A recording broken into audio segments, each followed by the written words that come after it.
नमस्कार। आज हम देख रहे हैं 26 जून 2025 के भारतीय शेयर बाजार को। हमारे पास है हालिया बाजार विश्लेषण रिपोर्ट्स। बिल्कुल, और आज हम जरा गहराई से ये समझने की कोशिश करेंगे कि बाजार लगातार तीसरे दिन मतलब क्यों चढ़ा। हाँ, सेंसेक्स 1000 पॉइंट से ज्यादा ऊपर और निफ्टी 25,500 के पार। ये तो 2025 का नया हाई है। हाँ, न सिर्फ 2025 का बल्कि अक्टूबर 2024 के बाद का भी ये सबसे ऊंचा स्तर है। काफी अहम लेवल है ये। और हम ये भी समझने की कोशिश करेंगे कि ये जो ईरान इजराइल सीज फायर हुआ, हाँ, उसका क्या असर रहा। हाँ, और कैसे हमारे घरेलू निवेशकों मतलब DIIs ने FIIs की बिकवाली को झेला। राइट। और अमेरिका से जो थोड़े कमजोर आंकड़े आए, उनका असर क्यों नहीं दिखा। तो चलिए शुरू करते हैं। तो सबसे पहले आंकड़े देख लेते हैं। सेंसेक्स करीब 1000 अंक यानी 1.21% ऊपर 83,755.87 पर बंद हुआ। और निफ्टी भी 304 अंक चढ़ा 1.21% ऊपर 25,549.00 पर। और बैंक निफ्टी उसने तो दिन में नया रिकॉर्ड ही बना दिया 57,263.45 का इंट्राडे हाई। वाकई जबरदस्त तेजी। अच्छा, तो इसके पीछे जो कारण है उनमें सबसे बड़ा ट्रिगर क्या लग रहा है। देखिए, सबसे बड़ा और जो तात्कालिक कारण था वो था ईरान और इजराइल के बीच संघर्ष विराम समझौता। इससे जो ग्लोबल रिस्क की चिंता थी ना, वो थोड़ी कम हुई। तो निवेशकों का भरोसा या कह सकते हैं हौसला थोड़ा बढ़ा। बाजार कुछ टाइम से इसे लेकर नर्वस था। सही बात है।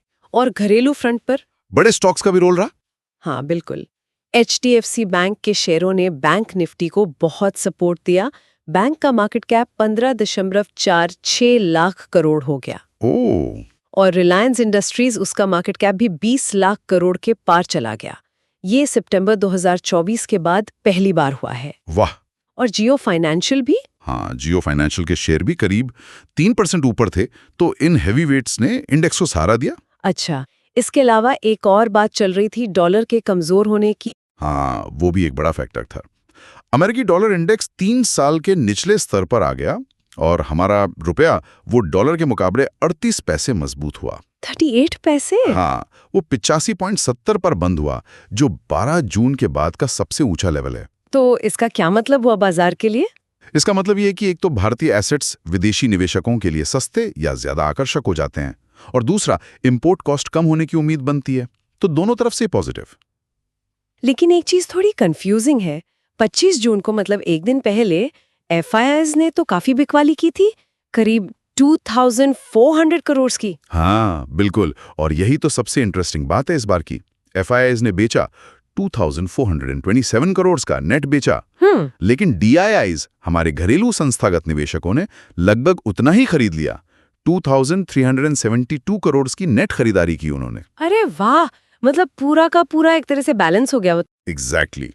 ये दिखाता है कि भारतीय बाजार की अपनी ताकत, वो इंटरनल स्ट्रेंथ बढ़ रही है। बिल्कुल। अब हम FIIs पर उतने निर्भर नहीं है जितने पहले हुआ करते थे। ये तो बहुत ही पॉजिटिव संकेत है। मतलब अब एक तरह की मैच्योरिटी आ रही है बाजार में। बिल्कुल।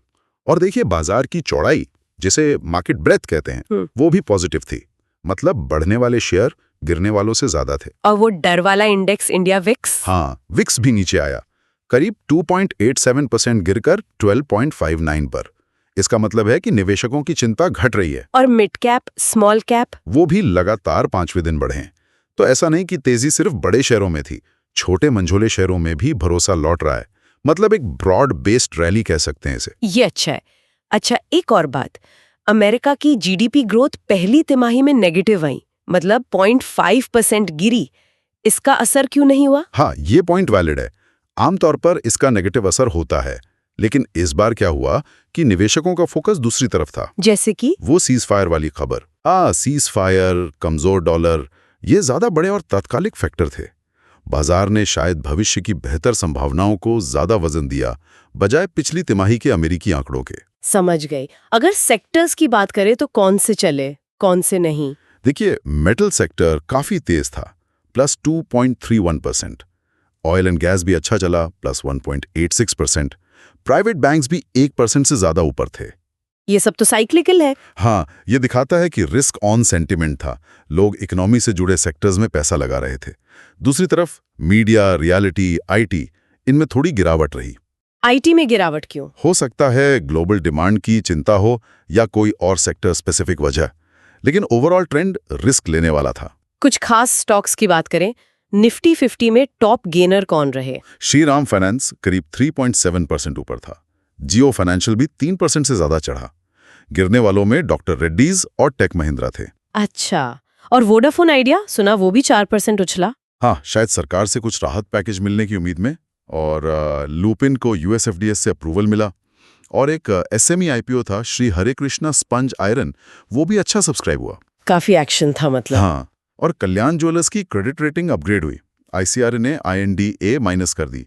हालांकि आईसीआरए ने ही पैसेंजर व्हीकल बिक्री का अनुमान FY26 के लिए घटा दिया है। 1 to 4% ग्रोथ का ही अनुमान है। तो अगर हम आज की चर्चा को समेटें, तो 26 जून की इस बड़ी तेजी के पीछे मुख्य कारण रहे ईरान इजरायल संघर्ष विराम से ग्लोबल राहत। बिल्कुल। HDFC बैंक और रिलायंस जैसे बड़े शेयरों का चलना और डॉलर का कमजोर होना, जिससे रुपया मजबूत हुआ। हाँ, और इन सबसे ऊपर जो सबसे अहम बात निकल कर आई वो है DIIs का FIIs की बिकवाली को पूरी तरह से संभाल लेना।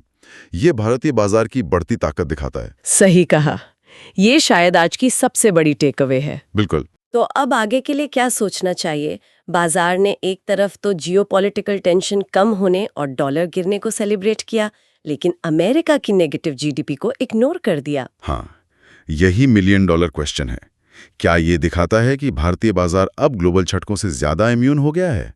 क्या घरेलू फैक्टर्स ज्यादा हावी हो रहे हैं? या ये बस एक शॉर्ट टर्म रिएक्शन था, जहां अच्छी खबरें बुरी खबरों पर हावी हो गईं? बिल्कुल। निवेशकों को आगे चलकर ये देखना होगा कि ये ग्लोबल बनाम घरेलू फैक्टर्स का जो समीकरण बदल रहा है वो कितना टिकाऊ है। इसी पर शायद आगे की दिशा निर्भर करेगी। ये एक सोचने वाली बात